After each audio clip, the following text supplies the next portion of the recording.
this portion of the talk is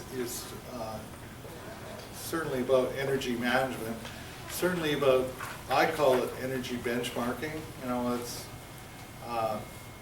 just want to share some of my experiences.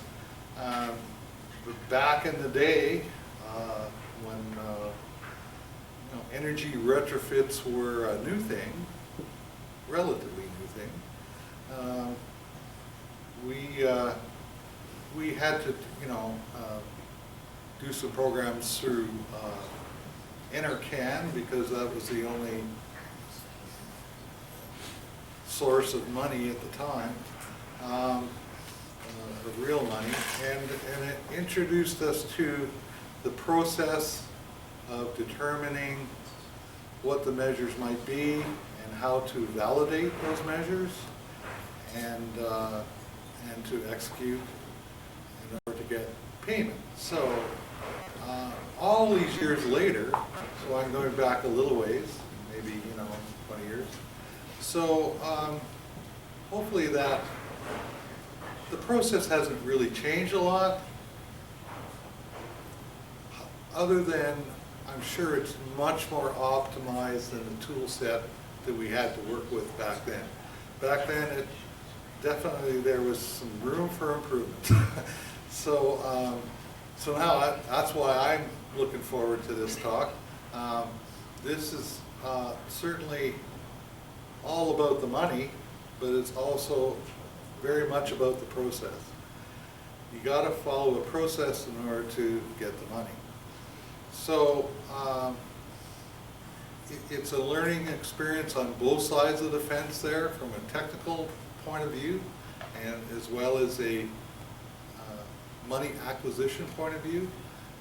It involves different people in our industry, and it's actually maybe about time that some of us actually came together and had a better understanding of between building operations and I won't say the other half, but you know who I'm talking about. So it's you definitely have to work together to pull this stuff off. That I did know, I did find out, and so it's no different than, you know, with the talk we had earlier on. It's all parties need to engage in this for it to be successful, and so everybody at least has to have a fundamental understanding of what that whole process looks like before you get to play. Anyway, I'll get off my soapbox here, and that's just my opinion. Again, introduce myself. I'm Mark Arden, Chairman of Building Operators Association of Canada. You will find recordings of this talk, hopefully, if the little camera works. We'll post it on our website, and we'll go up on our YouTube channel, so for future reference. You know, we welcome any feedback that you might have, and you know, maybe we can do some more stuff like this in the future, because it's definitely it's a skill set that isn't well understood, and so we have some people in the room here who are definitely going to guide us through that process, and hopefully we can get a better understanding so that more businesses take advantage of decarbonization measures and energy savings measures, and basically you have to know what you're doing now and measure it before you can develop what measures for the future, and then measure those. It's all a process. So anyway, I'll just maybe the title of the topic is a data-first approach to energy management, and I guess, you know, they're going to be filling us in on what that data first means. I think I have a pretty good idea, but I'm here to learn. So the little video that Noah had given me was learn how to leverage your building's data to enable effective demand-side management initiatives that provide significant return on investment and minimal payback periods. Wow, there's a lot in there, isn't there? So anyway, I'm sure what I'll do is I'll sort of go through and introduce Noah. So Noah Armstrong is, you know what, I'm technically challenged where I can't see anymore, so I gotta look for big print. Sorry about it. You know you're getting old when you gotta print bold. So Noah Armstrong is with Carmichael Engineering, and he has a whole team, put a whole team together for this presentation. Anyway, Noah has worked within the institutional, retail, industrial, and multi-residential space for 20+ years.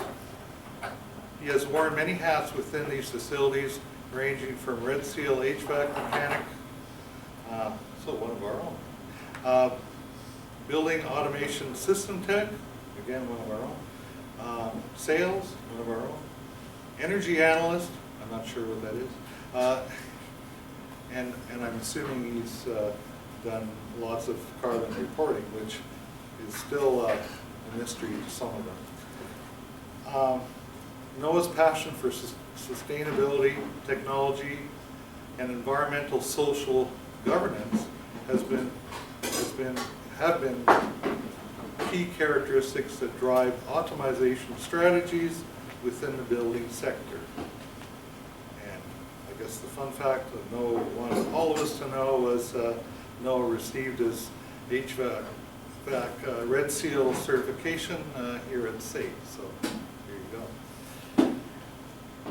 Next presenter. So Matthew's also with Carmichael Engineering. Matthew began his career as a maritime consultant, leading marketing and program development initiatives for seaport security, terminal automation, and environmental technologies. Well, that's different, isn't it? We all have different paths. Matt joined Carmichael Engineering in 2019 and currently supports business development within the Energy and Technology Solutions Group, using his Certified Energy Auditor certification and Professional Certificate in Sustainable Energy Systems. Matt helps facilitate, identify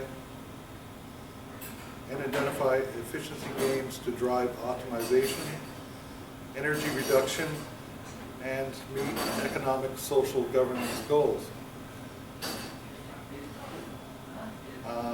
Fun fact was Matt sails at every chance he gets. Well, from here, the Chestermere Slough is saleable, I guess.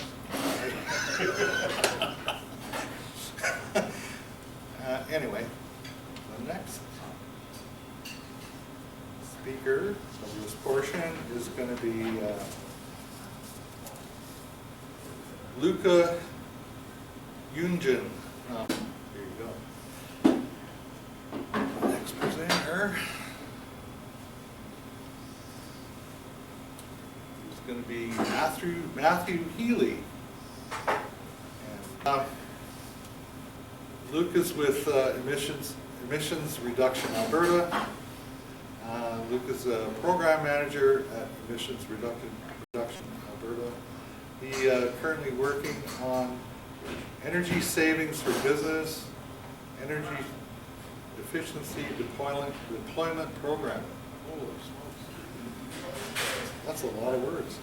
Anyway, must be government. I used to work for the government, so I like to take the shots. Which will help Alberta businesses reduce emissions, decrease operating costs, become more competitive while creating skilled jobs and boosting economic recovery. Working at Emissions Reduction Alberta, Lucas spent 3 years at the Energy Efficiency Alberta and 5 years at the Alberta Energy Regulator. Luca has an MBA,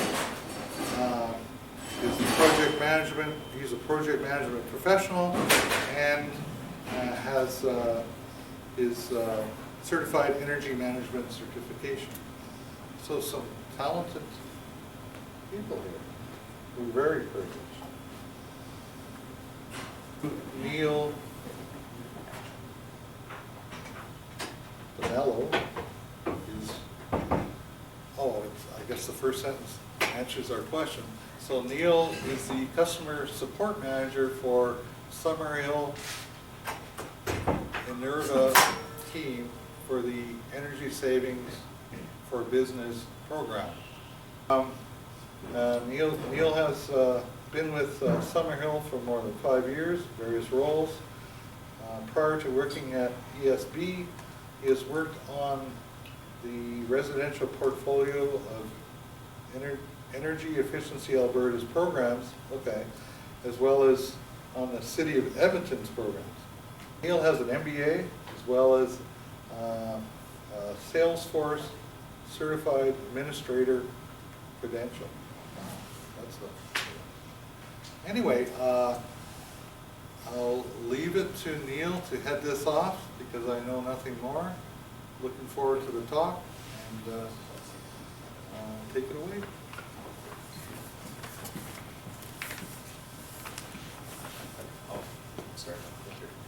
Thanks, Mark. So we thought we'd kind of keep this relatively informal. So as we go through things, if you have questions, comments, feel free to stop us and ask. We'd like to keep things interactive as well if we can. So just to start things off, maybe by show of hands, how many people here have an active energy management strategy in place? Okay. And has anyone done like a benchmark on their facilities, or in the process of doing that? I found that as a great question. I'm new to my company and they feel like they have a baseline, but that's just when we do energy stock portfolio management. But I think that to get a true energy benchmark, you got to do an ASHRAE level 2 or 3 audit, or have something of your entire building and having at least a year of data or something like that. I don't know. I find that a tricky question to answer. It is, but it's a great start though that you're using Portfolio Manager. It's a tool that we used. It's a pretty good tool, but again, I'd agree. It's just doing something a bit more in depth is certainly worth it. Does anyone else have a tool that they're using that they'd be willing to share? Or? No? Okay. So let's move on to kind of why energy management. Just as a start though, a little bit about Carmichael for those who don't know us. We're a family-owned, private family-owned company, 3rd generation going on 4th generation, into our 100th year this year. We've got operations in 18 major cities and 650 employees nationwide. Core services that we offer include HVAC maintenance, design build projects, automation, and energy management, as well as renewables integration. So why is energy management critical strategy for facilities and operators? Really comes down to it's a huge opportunity for building owners and operators to really lower operating costs, significantly increase asset value. So understanding and reviewing utility demand, consumption for buildings really creates awareness patterns, directly affects bottom line for your business. Some of the core objectives that we look for in an energy management strategy. Lowering your bills, using those savings to invest in other projects, whether they're energy related or not. It's a great way to pay for improving your assets. Increasing the property value and occupancy rates, reducing your operating and maintenance expenses, and reducing the overall environmental impact as well. So we find that typically a good energy management strategy, having that in place, you can save upwards of 25% or more in your utility spend annually. So this is an example of an approach that we follow. It's again kind of a data-centric approach that we use with many of our customers on our efficiency initiatives. So this might vary a little bit depending on the building type, industry, but typically we're always going to start with a data collection and analysis piece. Very simple analysis can uncover some pretty significant savings in your buildings. Once we've done that, we move on to project development, feasibility, funding and finance, implementation, and then reporting, measurement verification, training. It's definitely a key component. And monitoring-based or continuous commissioning. So it's a cyclical process, and once we start to continue year over year, evaluating how that's going.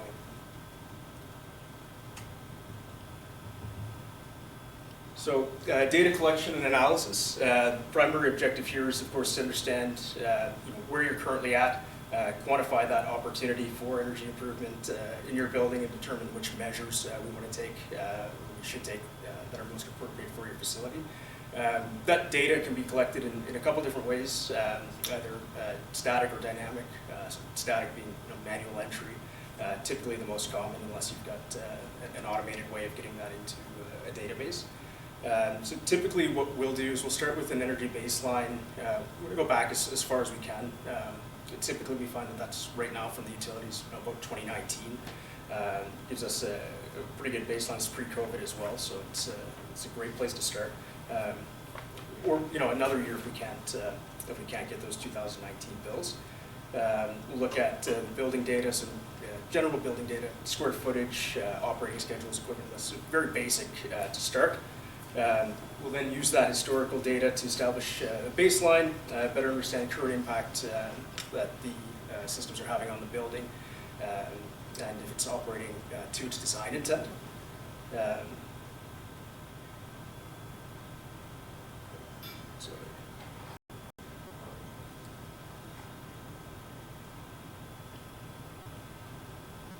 lost my place there. Just an example though, so using that data we can kind of determine right away what factors are really kind of playing into the overall consumption of the building and how it's operating. So is the electricity consumption tied into cooling degree days? Is there natural gas correlating well with heating degree days? Does all of that make sense? And when it doesn't, why?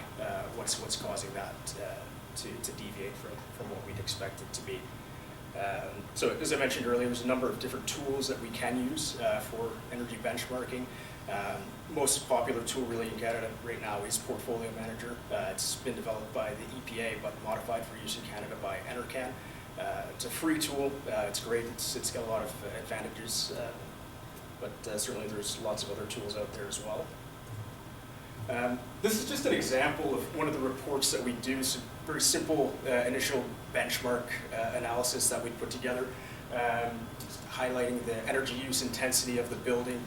Where does that fall into place in comparison to other buildings nationally? So are you performing above or below the median?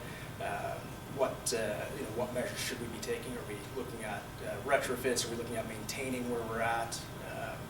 Where do you really fit into the overall equation? Looking at the two charts on the bottom here, just some examples of how that's how utility consumption is correlating with external factors, weather, for example. So one of the things you'll notice here, this was a building that we looked at in BC. We've got this massive peak here in November. Really wasn't an explanation as to why that was. So we did a little bit of digging, and it wasn't an issue really with gas consumption at all. What it was a utility billing error that we were able to identify that no one had previously identified. And again, we were able to do that with just a simple utility bill analysis. So once we've conducted our benchmark, we move on to kind of the project development and feasibility piece. So we've got a general idea now of where we want to focus our efforts, and just kind of have to determine what's next. So just to give a quick example, if we were looking at perhaps a commercial office building that's heating and cooling using rooftop units, we take a look at the schedules and identify, hey, it's running 365 days a year. Those units are at constant speed, and they're never off. but the building's operating schedule is, maybe 9 to 5, Monday to Friday, there's nobody in there any other time, and when there are people in there, it's at 70% of its design capacity. We want to look at perhaps an advanced rooftop control strategy with VFDs.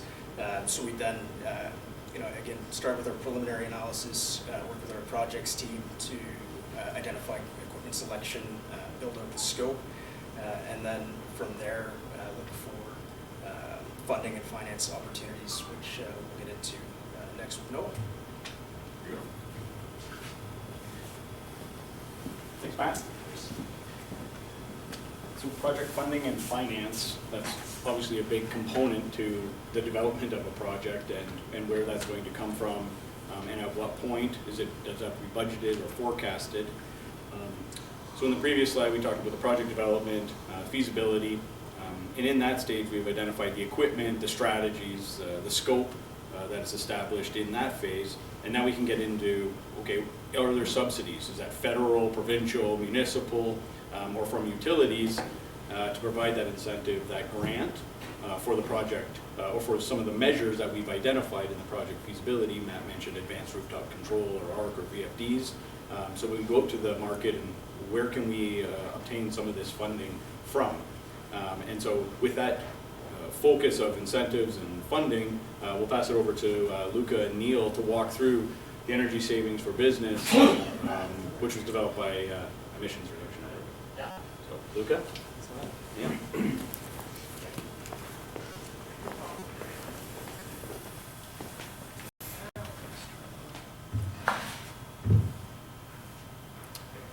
Yes, thanks everyone for having us today.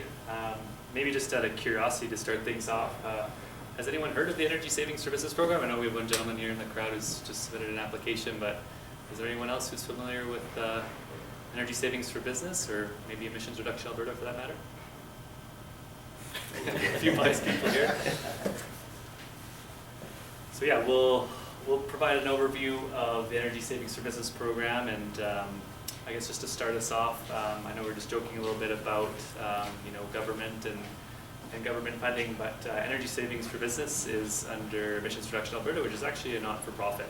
So we do reinvest funding dollars that come from both the provincial and the federal government, but we're not actually a government organization. So as we already discussed, my name is Luca. Provided a brief introduction for myself, and my colleague Neil is here as well, with Summerlin and Nurba. And we do have a slide deck here. I have some notes, but anytime, please interrupt me if you have any questions. Yeah, as was stated at the start of the presentation, hopefully this can be interactive, and we can answer any questions on the fly if they come up. So the Energy Savings Services Program, it's a $55 million program that was launched back in February of 2021. So we've been in market now for about a year and a half. We have about 60 eligible measure types currently available for rebates. So if you go onto our website, and we'll provide a bit more detail in our presentation, but it provides detailed breakdown of those 60 plus technology types. But just to give you a bit of a flavor, that's LED lighting, lighting controls, HVAC, etc., furnaces, boilers. We have what we consider a streamlined application process. So we'll get into more details further on in the presentation. But just to start, basically you get pre-approved as a participant or a contractor, and then you're off to the races. So you enter some information in our database, we call it a portal, and then you get pre-approved for your project. Once it's been pre-approved for a certain incentive amount, you can then begin construction. Once the construction has completed, we send you an EFT for payment of a portion of your project costs. Luca, how much money is remaining in the funding? Great question. So as I mentioned, it's a $55 million program, but we do have some substreams underneath that. So currently we've utilized about 87% of that funding. So there's still funds available, and we'll get into a bit more details again later on in the presentation, but we recently extended the completion deadline for the program until September 30th of 2023. So that means, you know, there's still time to complete your projects, we still have funding, but it is first come, first serve. So there's motivation to get in your projects as soon as possible. And is this only for future projects, or is this for retro projects? Yeah, so on our measures list, we do provide some details about which measure types can be applicable. This doesn't really answer your question, but I'll get to the answer for new construction and for retrofits. And we do have a date and time for when eligible expenses would be eligible. Long story short, we launched in February of 2021. So, for example, if you completed a project 3 months ago, but you just haven't submitted your application because you got busy, we'll definitely take a look at that, and you can submit that retroactively. So we are flexible within reason, of course. So if someone says, I completed a project in 2019, can I submit it? Unfortunately not, because that's before the start of our program. So if we were in the middle of a project and the only reason we didn't submit something beforehand is because we didn't heard of you, that would be a reasonable excuse? You did mark it well enough, so yes, that's a good excuse. For sure. You know where he's going. Yeah, so we'll go through the application process. We have available program support. So Neil and team are there to help anyone with questions. I understand as contractors and even as participants, you're busy. You don't want to be filling in, forms online in the evenings, on weekends. So we have a team available there to walk you through the process and make it as easy as possible. We'll also touch on the expanded technology pilot. So I mentioned we have $55 million of program funding, but we've also branched out into some other streams because we recognize that not everyone has a project that fits onto our eligible measure list of 60 plus technologies. Someone might approach us with a new novel technology, and we'll look at that and we'll consider providing an incentive for that. Sorry, yeah, go ahead. Sorry, is it entirely based on, does education play a role, right? In how you're educating, in the case of what I'm thinking about is primarily post-secondary education, and you're working with the students in terms of generation. Does that matter to the funding? It matters to me, but no, like in the sense that, I've worked with other organizations previously at Energy Efficiency Alberta. We had some programs that really focused on capacity building, and that's definitely an important component, I think, in terms of getting to our longer-term targets. And I'll get off my soapbox here in a minute. So to answer your question, no, it does not impact your eligibility, or it does not increase your likelihood for receiving funding in the program. For the expanded technologies pilot, however, there's different evaluation criteria. So that would help your application for that stream specifically, if you could show some additional benefits as the one you just provided an example of.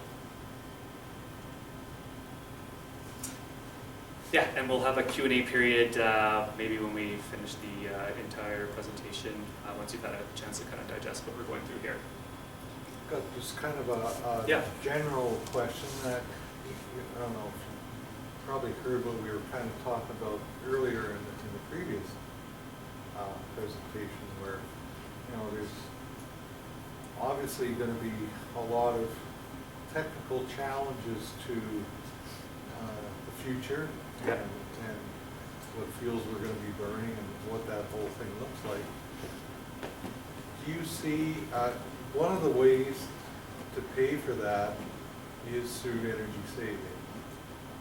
And so do you see perhaps in the future a program that marries the new technology or new fuel kind of theme with,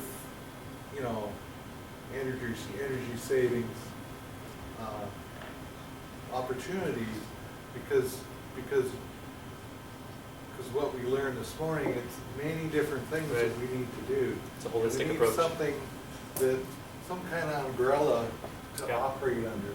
And so have you, has anybody been talking about that, or like, what's your opinion? Yeah, my opinion is that yes, it's needed, a holistic approach. I know the Carmichael team was just talking about how funding for energy efficiency projects is one component of the bigger, task at hand. So definitely Emissions Reduction Alberta does put out calls throughout the year. So these are larger funding calls, different from the energy saving services programs. These are millions of dollars that are awarded to projects. So some of those technologies that emerge through that funding will help bridge that gap. But in terms of like a holistic strategy for incorporating energy savings with other things, I think that's to be determined. It kind of depends, I think, also on the government at the time. So maybe following the next election there'll be some changes, but yeah, as far as I know right now there isn't too much emphasis on the holistic approach.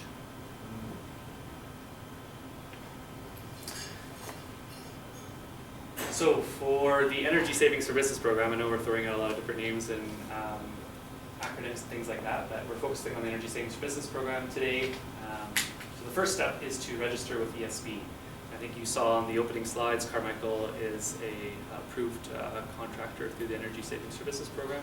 That said, any contractor, if you qualify, can become approved through the program. You can also be a participant and apply through the program.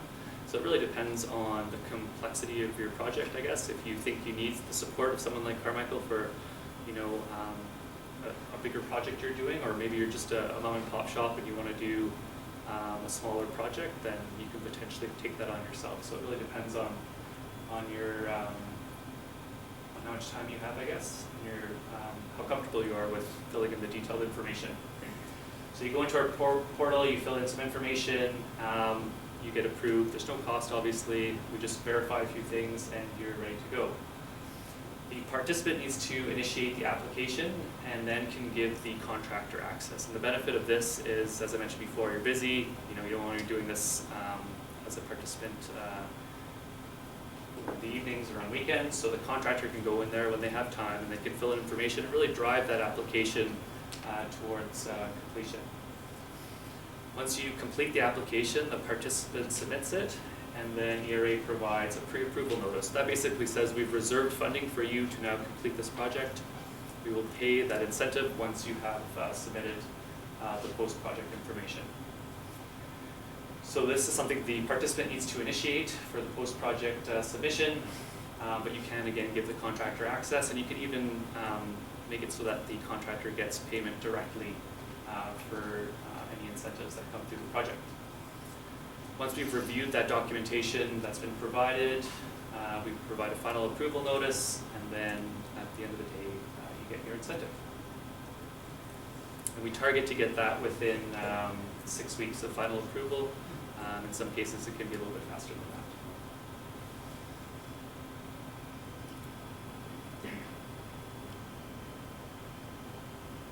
Neil, did you want to go over the Yeah, for sure. So let's talk about some measure categories. Like Luca mentioned, there's an extensive list of measures that are available, more than 60 different technologies that are available. And then some of these are those that have not been offered in any program before. So we're excited to offer Alberta businesses technologies such as compressed air, food equipment, and geothermal, but you have your regular measures as well. So your HVACs, your building envelope and windows, your refrigeration, your motors and drives, your VFDs, obviously lighting. So there is a lot of measures available. Like Luca mentioned, there's a whole sort of booklet that's available that sort of breaks down the categories for each measures, what incentives are available, and what sort of caps are there on the incentives. For the whole list, it's available on our website under resources. So definitely we advise everybody to take a look and see what might fit into a project that you may have in mind. Today we'll also touch a little bit about the Expanded Technology Pilot, or ETP as we call it. Again, Luca mentioned it in his introduction. This is something that's an extension of the program, and it includes any projects or opportunities that does energy savings, but is not necessarily in our measures list. So we'll definitely get to that further on in our presentation as well.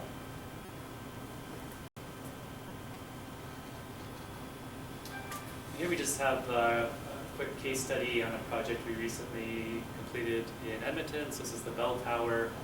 As you can tell, it's a pretty modern building, but they were able to retrofit the lighting in their underground, in their parking. So they installed over 850 energy efficiency LED lighting fixtures, received just over $22,000 in incentives, and it's estimated they're going to save over 1,000 tons of GHGs over the lifetime of the measures. I guess fun fact on this is that our ERA office in Edmonton is actually based out of the Bell Tower, but they had no influence on them getting an incentive. Obviously, it's run through Aspen Property Management Limited, so they were the ones that completed the installation and received the incentive. In terms of the actual full investment, what was the full investment versus what they got? Was it a percentage they got back? Or? Yeah, I'd have to look into the total project cost, but lighting measures are capped at 25% of eligible expenses. Other technology types can get up to 50%, but we just think that lighting is pretty much business as usual nowadays, at least LED lighting. So if someone's going to install lights, they're probably not going to put in fluorescent or something like that. So that's why it's capped at 25%. So I guess it's somewhere around 100,000 probably at the most.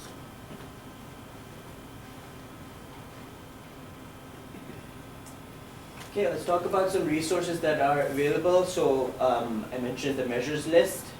If you head over to our website, so eralberta.ca/ESP, there's a whole resources page that's available. So everything from your measures list, your program guidebook, your contractor code of conduct, your application checklist.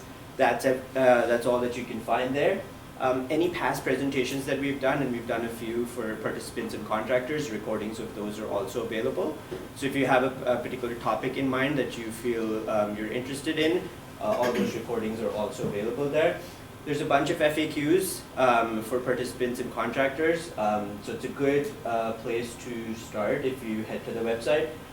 Plenty of details available on this page.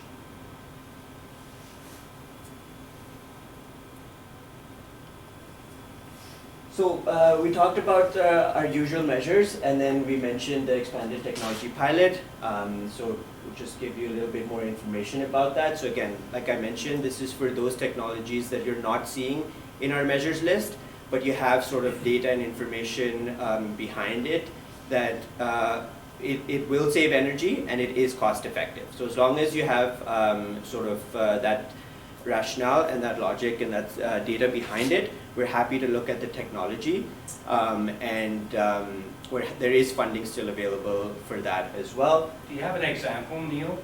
Yeah, we'll get to an example just after we give you this sort of rundown. That is coming. So you'll get a sense of like what that project would look like and a bit more detail about it. So basically the process for this one is there's 3 stages. You do an expression of interest. So you tell us a little bit about your project, you give us some details about how it's cost effective, how it's saving energy. And then our team of experts is going to review that expression of interest. And then based on that, they'll ask you for a full project proposal. Once you have that full project proposal to us, they'll just review everything, make sure it's in line with what you said your project's about, and then you'll get approval for funding. Once that's done, you have about 12 months to go ahead and complete that project, and then put through an application and get paid out for it. So, like I mentioned, this is the application journey. It starts off with that expression of interest. So all you need to do is go on to our website. There's a portal, ERIMS. You hit register, provide us with your name, your email, a verification code, and then basically it gets you to fill out a little bit about your project, and complete that expression of interest, and then hit submit.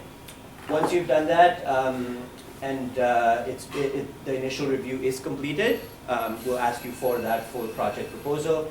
And that's, again, just everything included in your project, details on energy savings, details on cost effectiveness. And then it's going to be reviewed by our team of experts. Once that's done, again, we'll give you a project approval go ahead, and then you have 12 months to go ahead and submit that. In order to verify everything, once your project's done, we will you will be required to do like a site visit just to make sure that everything's in place and the energy savings and verification process is done. And then lastly, you just submit your application once your project's complete, and then you receive your funding. So here's an example, and I'll let Luca tell us a bit more about it. Yeah, I guess next time we'll tailor our projects to the Calgary crowd, but this one's in Edmonton again, so it's Rock and Wash. I don't know if anyone's familiar with it, but it's big plans for expansion throughout the province. So the technology they installed in this case was lightweight, high-speed, springless doors equipped with motion sensors. So they're obviously car wash, and when the doors open, the traditional doors, quite a bit of heat can escape, especially during the winter time, obviously. There might be some cooling also involved during the hotter days of the summer. So these doors will help reduce, I guess, the wasted energy by opening and closing more quickly. The incentive they received for this project was just over $277,000. Quite a bit of GHG reductions associated to a somewhat smaller project.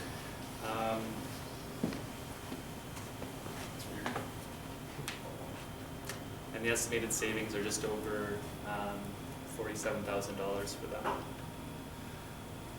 So in situations like this, they can request to receive up to 50% of their eligible project costs covered. So if you come up with a novel idea like this, and as Neil mentioned, you're able to go through the expression of interest process and then the full project proposal, you can end up getting quite a bit of funding for a new technology that's not currently on our eligible measures list. Thank you. Just to give a bit more flavor to this, I think someone was asking about projects. We had an automatic feed pusher that recently got approved as well, and for agricultural facilities. So it pushes the food towards the cows. Traditionally, farmers have to do that, get up, middle of the night and early in the morning to do that. So it saves obviously their time, and then it also increases the productivity of the cows by providing them food on a regular basis. So that kind of ties into those externalities that aren't necessarily quantified in traditional programs. I don't know if the question's silly or not, but when we're talking about estimated savings, one thing that I'm currently doing to try and show the cost of inaction for sustainability projects is show, especially from a commercial real estate point of view, we spend so much money on utilities that, Yeah. The scheduled price increase for carbon tax going up to $170 per ton Yeah. by 2030, and I don't think it's defined past 2030 yet. Do you ever show savings that way? So I think the Carmichael team would be best positioned to support a question like that, but to answer about energy savings or ETP, you can definitely show that in, for example, an ETP is as your payback. If you're saying, we think that based on the current government and the increase in carbon prices, this is what will impact our ROI or our payback for the full life cycle of this installation. And maybe come back to that question when we get into the project funding and the finances, because I have some questions around. Okay, so let's talk a little bit about application assist. You saw that resources page slide, so sometimes it can be a little bit overwhelming, like which document do I refer to, what do I need to submit. So for that, we've created this process called the application assist, where we assist contractors and participants with submitting their applications, and anytime they're stuck or they don't know what the next step is, we'll just get on a call with them. If they want to, we'll do a screen share with them and then just walk them through the whole application process. So that's also available to both participants and contractors. Again, we want to make it as simple and as easy as possible for this to be submitted, and obviously it makes it easier if you have someone walking you through at least the first one. That's because that's the most difficult one. So yeah, this is all you need to do for this is reach out to our contact center, just request an application assist, and then someone from our team will reach out, schedule a time that works for you, and then we'll help you in whatever help you need or whatever project you're stuck at. And if you need more information of like who to contact for questions or concerns, there's an email, support@espprogram.ca. For ETP, it's etp@espprogram.ca. There's a phone number there you can get in touch with. There's a chat function on our website as well. You can just drop us a note there. So any questions or any concerns, feel free to reach out on any of this. And then, yeah, I can hand it over back to the Carmichael team unless there's questions. So Luca, you said you were not a government agency, That's correct, yeah, we're a not-for-profit, but you so get your money from provincial or federal? from both in this Both. case, yeah. So we get it from the federal government, it's a combination of the $55 million funding. So yeah, we're considered an arm's length government organization, and we reinvest the proceeds from the carbon. The fact that you're at 87% of your funding already gone now, that sounds like it only leaves $5 to $10 million maybe. Are you expecting to get more, and does the potential change in our provincial government affect that at all? Yes, I guess it's the easy question, but our answer, sorry, to your question. So yeah, there's always potential for recapitalizing, but I think what we need to show first off is that we can spend the funding that has been allocated to us. So it's hard to ask for more money when you haven't spent what was already given to See you. if I can help you. Yeah, that's a great start. Yeah, I think I answered all your questions, but well, we can always answer after the presentation if anything else comes up. To that note, yeah, for more funding, I mean, at least in our specific situation, we're developing, like a lot of companies, 15, 20, 30-year roadmaps of implementation that coincide with the long-range forecasting and budgeting and replacement of hardware. So it's hard to say, okay, well, we got the funding, we have to do it within a year, you know what I mean? I mean, yeah, that's all. For sure, and that's kind of that more holistic approach I think we were talking about earlier. I think it's very frustrating for contractors and participants alike when funding comes and goes. It's much better when it doesn't need to be large funding necessarily. Obviously everyone wants money, but if it's just consistently there, at least you can build a business case on it. And so yeah, completely agree. Excellent. Thanks, Luca. Thanks, Neil. Can I ask just one last question here? So, do you reward innovativeness? Yes. And then how would you manage that? So we do have evaluation criteria for our extended technology pilot. So it is a component, but I think as Neil mentioned, it has to be cost effective. So our abatement rate is a very important weighting for the program. Someone could, I guess, always propose a project that reduces reductions, but if the cost to do so is prohibitive, it makes it challenging for us to show that we're achieving emissions reductions cost effectively. Yeah. Excellent, great question. So now that we've gone through, we found funding, hypothetically, through Luca or Neil for the measures that we're trying to implement. Now we can build out what the project financials look like from thinking back to what Matt presented, the data, the analysis, where we think there's an opportunity for savings, whether it be greenhouse gas or energy or correlated to both. Then we've established the project development and feasibility, and now we've got incentives, so now we can put a cash flow model together. There's two deliverables that we provide to our clients. One of them is a project snapshot. The intent of this snapshot is to quickly identify from a technical perspective and from a financial perspective what the project looks like. We want this to go to all levels of an organization because it should hit all of their questions, their asks, from not only a technical, the financial, the carbon, so it hits the ESG, the building operators from understanding what's going to be implemented, how it fits in their existing building, portfolio from an adaptation or integration, whether it be controls, hardware, VFDs, whatever that looks like. So the technical portion on the left here, this is the synopsis of what we're proposing to implement and what, what the technical outcomes are. On the right-hand side, we have the energy savings that we've calculated, what the annual greenhouse gas emissions look like, what the incentives that Luca and Neil can provide to it, embedded in the background, which we'll get into the second portion of the financials, helps to identify some of these metrics. The simple payback for this particular project was 1.1 years. The return on investment of 94%, and the modified internal rate of return. Those are financial metrics that perhaps not all organizations use, but are considered from time to time in certain financial levels of the organization. And so we want them to quickly be able to prioritize the projects based on financial metrics.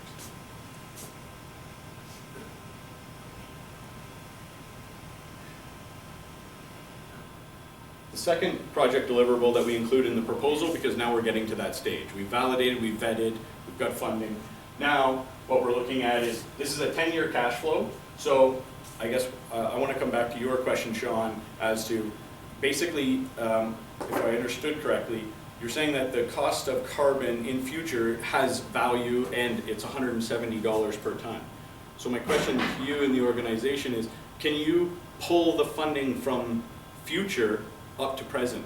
And if so, is that going to enable new hardware, new control strategies, new data reporting, new processes to create sustainability or to reduce that $170 a ton that you may pay in future? Yeah, it's kind of one of those, I'm trying to just show it as a cost of inaction. You know, there's nothing past the 2030, and from some of the reading I've been doing, some companies are using a $300 per ton metric to but to show, once again, the cost of inaction. You know, we know what we're paying right now. How will the cost of the carbon tax, if it stays in place, affect us? And it'll just have a more weighted decision when it comes to getting these sustainability projects approved. That's wonderful. Like, so I guess in that vein, you should be able to unlock a bunch of funding across your whole entire organization with that philosophy. Hopefully.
Down the road and it's 5 years, but yet only 4 years is the cutoff. We want to reevaluate the effort put in so that we can get to either a 4-year, or perhaps there's not a project that fits within that bucket yet.